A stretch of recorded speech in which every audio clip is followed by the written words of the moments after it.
Hey everybody, welcome to the video. It's Thursday, June 17th. Unfortunately, we don't have a split slate to talk about. That was oddly on a Wednesday. Today, we have an 8-game main slate starting at 7 p.m. Eastern. We have a couple games earlier in the day, but nothing I will be focusing on.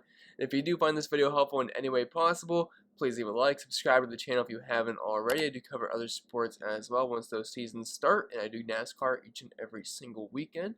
And if you guys want to follow me over on social media, handles in the bottom corner of your screen.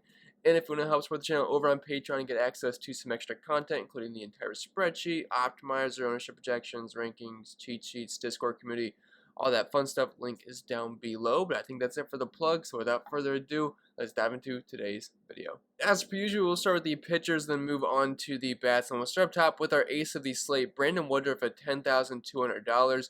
The only thing I don't like about Woodruff here, because he's a fantastic pitcher, and overall this is a good matchup versus the Rockies, I just hate that he's in Coors Field. Like, if we were pitching in Milwaukee, which I know is not the greatest pitcher's park in the world, but if we were outside of Coors Field, I would assume the Rockies would have a team total in the low threes here, maybe even the upper twos. Brandon Woodruff's just been a phenomenal pitcher so far this season, and it's a pretty bad Rockies lineup. But since we're in Coors Field, it's been pretty hot there recently.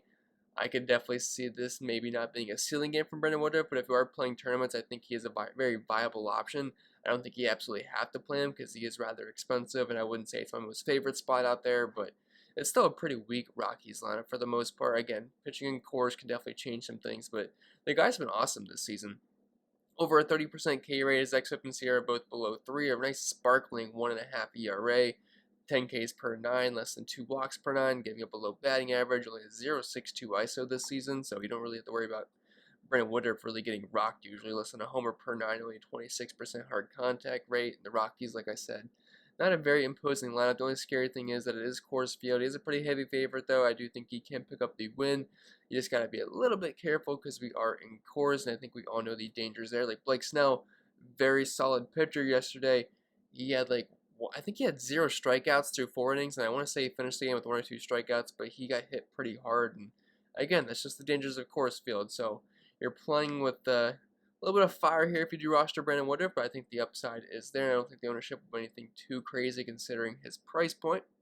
And then going on to Rich Hill, $9,200. If you're looking for just like a purely solid matchup here for a pitcher that's been pretty good, Rich Hill is your guy. He's never a guy like I like to roster in DFS too often because I don't know, I've had some bad luck over the past couple years rostering Rich Hill. He'll get a blister or just something goes wrong, but he's been pretty solid so far this season, and Seattle's just been a pretty bad offense this year. And right now, I believe Bailey Ober has only given up 1 hit. He struck out 6, and he was in that 4K range. So if you guys rostered him, you're probably feeling pretty good about that because you were allowed to get some expensive bats if you happen to roster. I'm not sure how that game's going. He might just got rocked the last inning, as far as I know. But last time I looked, Bailey Ober was doing pretty good. The way Rich Hill's been pitching this season, it definitely gives me some high hopes in this matchup. Less than a 4 implied team total against him. Pretty heavy favorite. So far in the season, no, he's not going to have a big heater, but I love watching his curveball. It's a very pretty curveball. I mean, I haven't watched much of him this season, but I just remember in years past, man, Rich Hill is a very beautiful, beautiful curveball. But anyway, xFIP and Sierra both below 4, ERA's at 3.3, 26% K, which is pretty darn good. Not giving up much power, which is something that he kind of struggled with the past couple years, but a 0.8 ISO given up. 35% hard contact rate's not super encouraging, but around a homer per 9, I guess I won't complain too much. But the big thing here is the matchup as a lefty versus Seattle, because so far this season, over a 28% carry to lefties, only a 270 OBP, and an 82 WRC+, so definitely liking the spot here for Rich Hill. Just wish he was a little bit cheaper. Joe Musgrove, $8,900. Just a really nice 309 implied team total against him. It's a pitcher-friendly park in San Diego, and for the most part, he's been pretty good this season. I know he had the no-hitter, and he was really hot at the beginning of the year, maybe cooling off a little bit, but that's just because he had kind of some unrealistic expectations after some of the really good games he had earlier on in the season, but he's been pretty good. I mean, 33% K rate, actually close to 34, less than a 5% walk rate, less than 2 walks per 9. Is giving him a 146 ISO, which given the rest of the pitchers we have here is the highest, so it's going to show bright red, but that's not terrible. Same homers per 9 as Rich Hill, 32% hard contact rate. Cincinnati's a team that's got some pretty good offensive pieces. Guys like Joey Votto, Jesse Winker, Tyler Naquin, Tucker Barnhart, Nick Castellanos. It's not like a super easy lineup to navigate, but Joe Musgrove, solid enough pitcher. Vegas likes it. Pitcher from the park in San Diego and Petco. So below 9K, don't hate him. I'd probably rather play Musgrove over Rich Hill, if we're being honest. Then Shohei Ohtani, 8,100 bucks. I imagine he will be the chalk pitcher tonight, and I'm all about it. I love Ohtani, one of, if not the most exciting player in baseball. I know Vlad's right up there, the two guys that are going to be neck and neck for the MLB, for the AL MVP award this season. So, I mean, I'm not really sure who I'd pick either. I know Ohtani's got the pitching, but I mean, both guys have been absolutely phenomenal this season. But he gets a nice soft matchup here versus Detroit. I kind of chased the Kansas City pitchers the past 3 days, and against Detroit, didn't work out, although their pitchers really aren't that great. Although Mike Minor, you'd expect a lot more out of him. And then Brady Singer got hurt today, even though he was kind of cruising a little bit. But we'll just chalk that up to bad luck. But Ohtani's been good this year. He really hasn't had a bad game, and the walks have definitely been down for him earlier in the season. Like earlier in the year, that walk rate was around 40-some%. Obviously, that was just really inflated. It was going to come down at some point. It's not down to 14%, but it comes with a really nice strikeout rate of 34%. Plus, the ERA, xFIP, and SIERA are all pretty darn good. ERA's below 3, xFIP's at 3.3, SIERA at 3.8. It doesn't give really much hard contact whatsoever. Only a 167 batting average given up, less than a homer per 9, 32% hard contact rate, and near 50% ground ball rate. And plus matchup versus Detroit.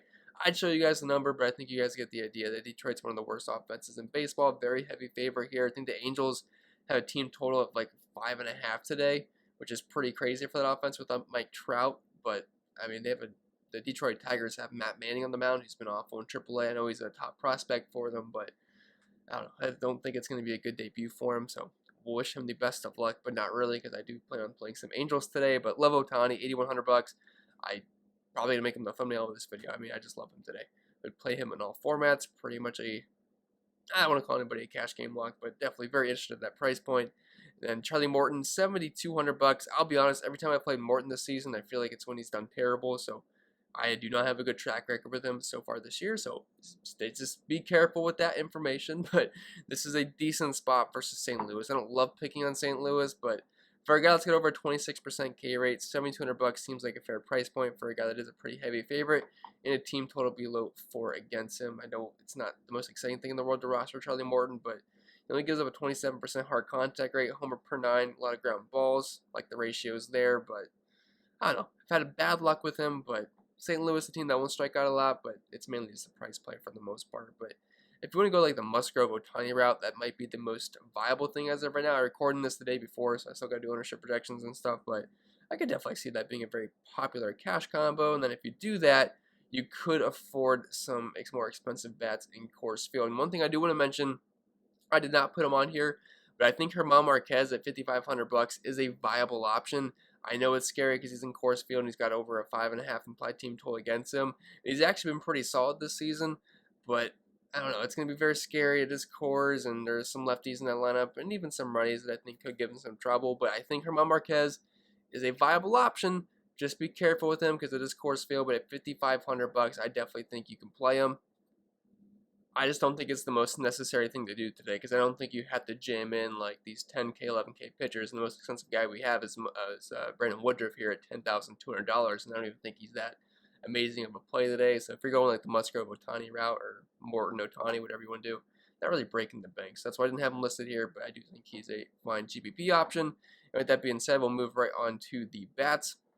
And as always, we'll start with the catcher position. And I do have a lot of Brewers listed here, so I don't want to be like kind of like just super hedging myself where I have German Marquez listed, but I have all the bats listed against him. But the Rockies bullpen is pretty bad, and if Marquez pitches like 5 innings where he gives up only a couple runs and gets a decent amount of strikeouts, and the bullpen comes in, the Brewers beat up on him. I mean, that could work out, but not really something I'm planning to do today. But anyway, Omar Narvaez, 4,300 bucks. He's been good this year, batting over 300, ISO close to 200.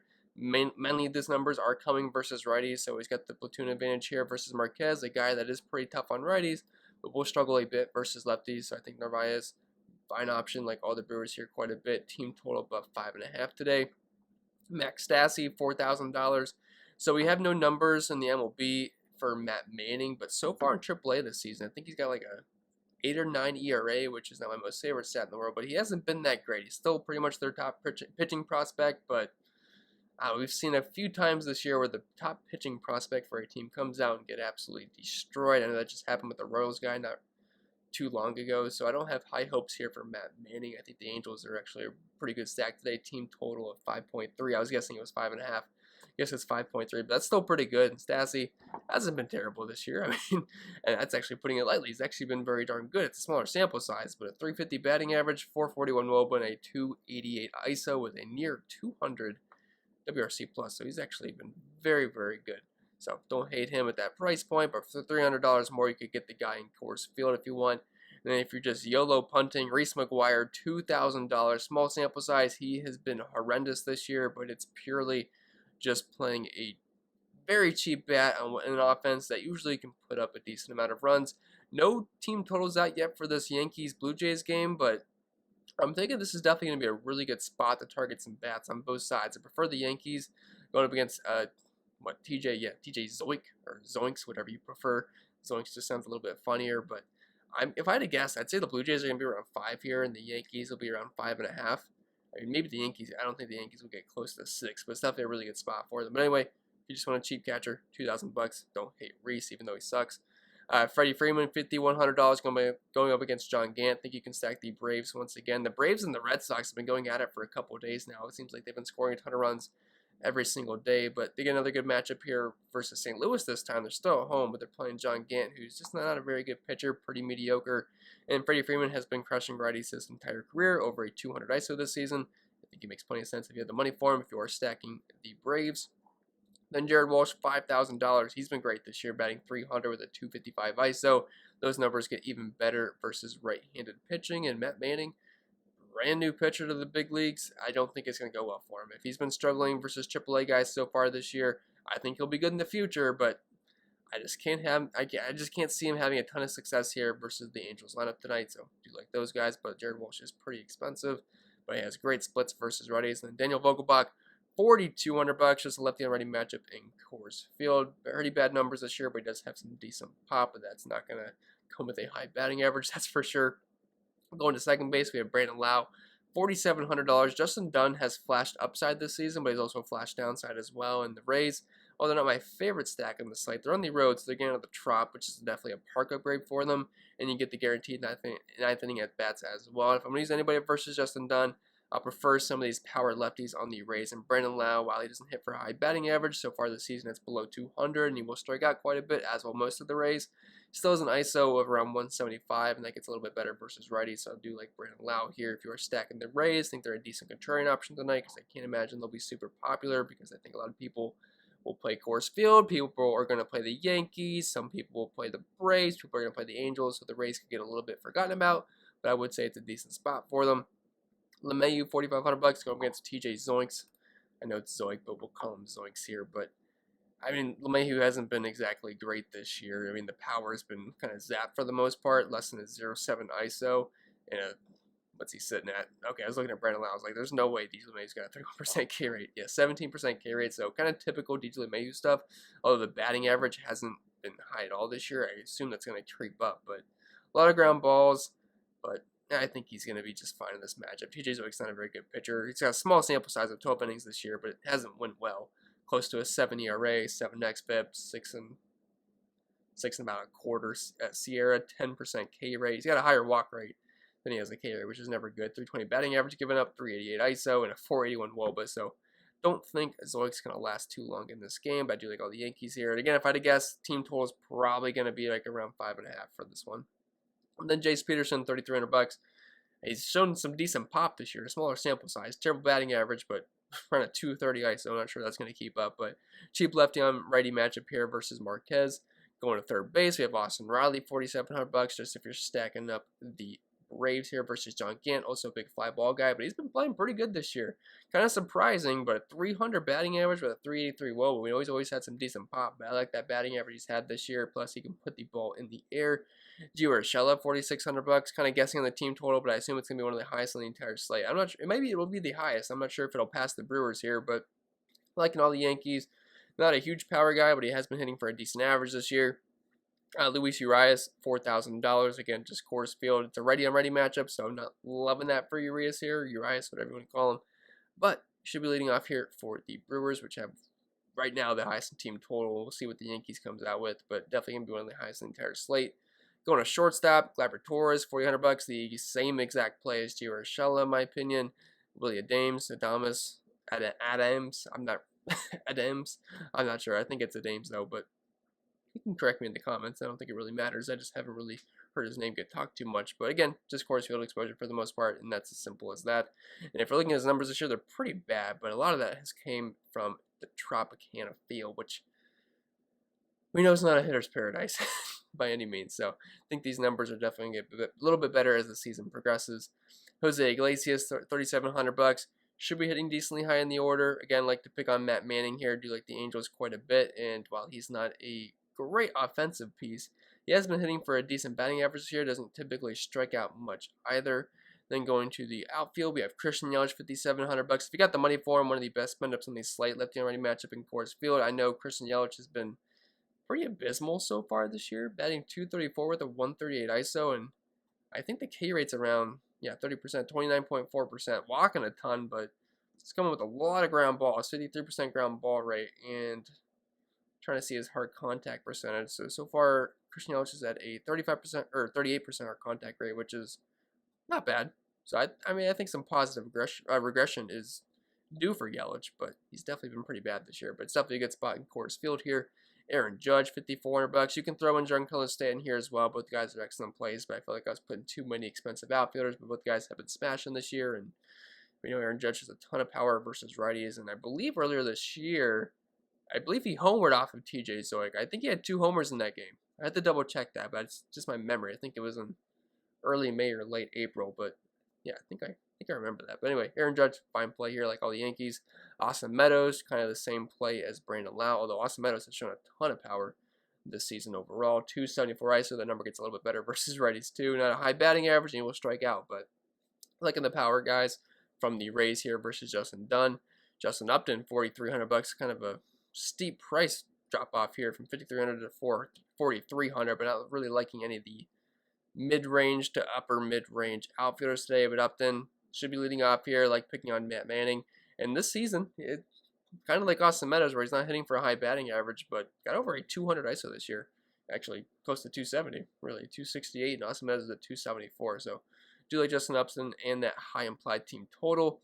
Obviously, Al Garcia, $4,300, same price as Upton, but again, just getting Coors Field exposure. Another guy that's got over a 200 ISO this year. Michael Brantley, don't really like picking on Dylan Cease. He's been pretty solid this year, but they still have a team total close to 5, and I'm a sucker for Michael Brantley, and I think he's cheap every single week. It's just a massive disrespect from DraftKings. I don't know why he's this cheap. He should be around $5,000. He's batting .313 this season. Has a decent amount of pop, hits in a good lineup and a prime spot in the order. Doesn't really strike out too much at all. Love Michael Brantley every single day. Just don't like who he's going up against, but if you're just looking for a cheap left-hand-righty matchup, don't hate Brantley. Jackie Bradley Jr., just dirt cheap Coors Field exposure, although don't get your hopes up if you roster him.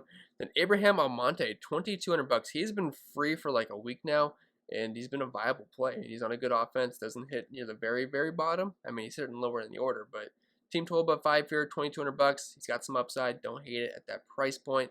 But with that being said, guys, I think that'll be it for the video. So I hope it was helpful, and if it was, make sure you leave a like, subscribe to the channel if you haven't already. Check out the Patreon if you want access to the spreadsheet, and if you want the Discord community, we got around a few hundred people over there. So if you want to join, link is down below. Cover some other sports as well. But yeah, that'll be it, guys. Appreciate you listening, and yeah, hope you guys enjoy your Thursday. One more day until Friday.